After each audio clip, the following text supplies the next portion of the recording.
Salutare români! Salutare fraților din Germania! Mă aflu între două instituții a statului german. Job Center și Arbeitsagentur, care ei aplică legea. Ei fac legea în orașe, în statul german. De exemplu, să vă povestesc ce am pățit. Eu de anul trecut, după cum vedeți, am un braț de hârtii. Asta este clădirea. Job Center, agenția de muncă. Eu de anul trecut, din data iulie până în februarie anul ăsta, am fost cu ajutor social 3, cum spun ei, SGB 3. În momentul acesta, în timpul acesta, s-a produs o boală la mine, un cancer de colon.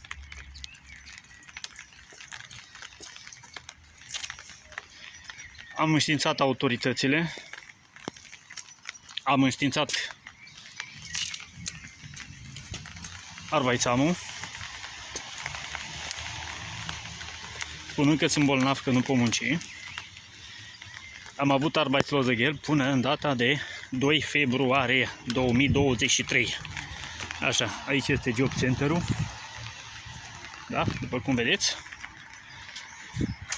Din noiembrie anul trecut mi s-a dat o hârtie că din 2 februarie să vin la Job Center să depun documentele pentru a putea primi în continuare ajutor social. Afară acum plouă. Așa.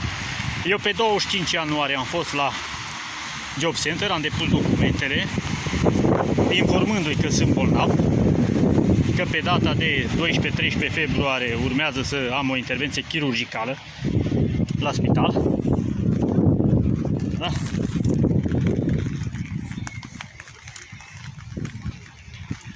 După care am înaintat documentele la Job Center. Aici e Job Center.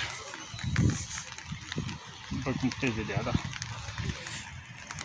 În spatele meu e instituția Job Center. Da.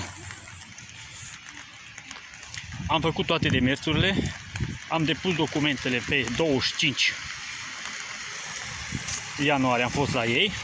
Mi-a dat termin pe 15 februarie, am fost pe 2 februarie mai repede. A spus că e ok. Am fost internat. Am avut internare 9 zile de spitalizare după operație grea de colon. Da. Și a spus că e ok. După ieșirea din spital să te pun documentele la ei. Să dovedesc că am o problemă. După o lună de zile primesc un document precum: cererea mea a fost respinsă pentru a avea în continuare ajutor social. Da.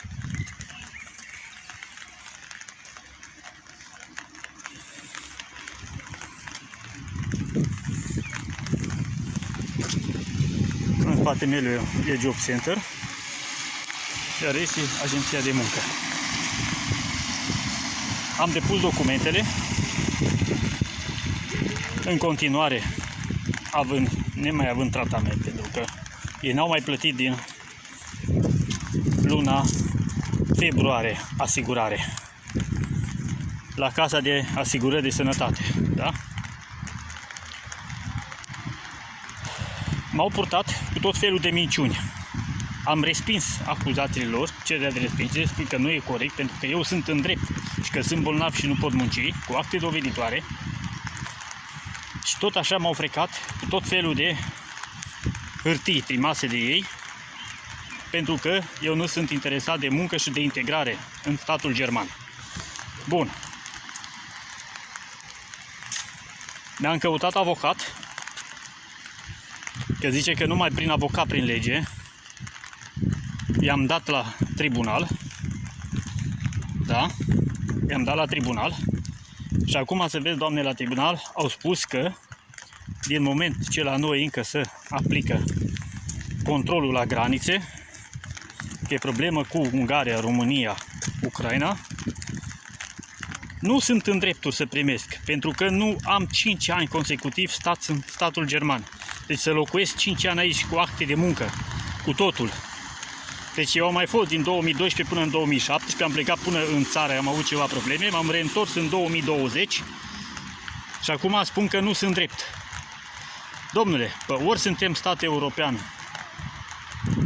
și respectăm aceleași legi ca Uniunea Europeană, ori dacă nu, să ne lase dracul în pace. Atunci să ne dea afară din Uniunea Europeană. Dar ei, forță de muncă, au nevoie. Și uite așa statul Job Center-ul, vedeți? M-a târât mereu cu tot felul de pretexte. Să le depun mereu că sunt bolnav. Eu sunt bolnav. Nu am bani de medicamente, nu am bani de tratamente, nu am nimica. Și uite așa, statul german își bate joc de noi. Își bate joc de români. Își bate joc de alte naționalități. Da. Statul german, care vezi, Doamne, toată lumea cred că ne așteaptă cu mâinile întinse, cu brațele deschise. Nu! Să știți că nu este așa. După cum priviți, am un braț de hârtie, am un braț de documente, toate specificate de la stat, precum sunt bolnav, operație de colon. Ei mă trimit la muncă, da, după operație. Uitați, aici e Arbeitsamul și aici e Job Center-ul, care ei spun că aplică legea europeană, care nu vor să ne bage în seamă. Job Center-ul. Hai, ne mai auzim. Așa, românilor, fiți pe fază. Să nu credeți că în Germania sunt câinii cu covrigi în coadă. Da. Nu, uite așa te freacă. Uite așa, om bolnav te trimite la muncă. Eu sunt bolnav, mă trimite la muncă. Uitați, statul german. Ca să vadă și președintele țării cât de bine suntem noi tratați în Germania. Nu suntem, să știi, suntem buni cât muncim. Ne aleargă să muncim și pe ploaie și pe vânt, nu contează. Banii la impozite să plătim. Dar când e vorba că să te ajute ei ca să-ți dea banii pentru a te ajuta că ești bolnav, nu. Aia nici de cum, întorc-o spatele. Ne cred hoți, ne cred țigani. Hai, vă salut și ne auzim numai de bine.